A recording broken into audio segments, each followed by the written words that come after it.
La saison estivale rime souvent avec vacances et soleil, mais aussi avec sécheresse.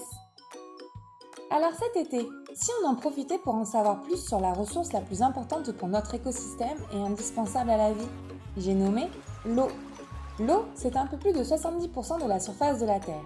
Pourtant, seulement 2,8% est douce et 0,7% de cette eau est liquide.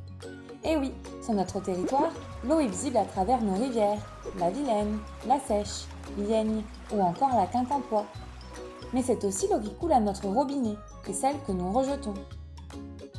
On distingue le grand cycle de l'eau, c'est le cycle naturel de l'eau que l'on apprend à l'école, et le petit cycle de l'eau. Ce petit cycle est artificiel et permet de capter et traiter l'eau pour la rendre potable, puis de la collecter et de la traiter pour la restituer au milieu naturel.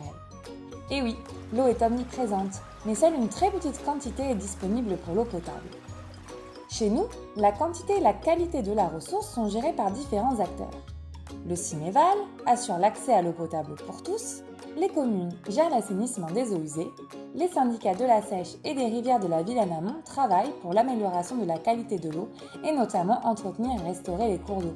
Et le PTB, Vilaine, assure une gestion durable de l'eau, la prévention des inondations et la préservation de la biodiversité. Toutes ces actions sont complémentaires. Et nous aussi, nous pouvons agir pour protéger la ressource et ainsi bénéficier d'une eau de meilleure qualité. Préserver la ressource, c'est par exemple faire attention à la qualité des rejets d'eau dans le réseau des eaux usées, disposer d'un assainissement performant, collectif ou non collectif, ne pas utiliser de produits phyto pour l'entretien des espaces verts, utiliser l'eau potable à bon escient car la potabilisation engendre des coûts très importants.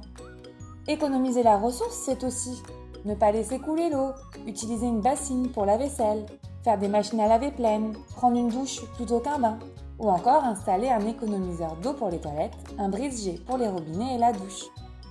Plus on est nombreux à agir au quotidien, plus on a de chances d'y arriver.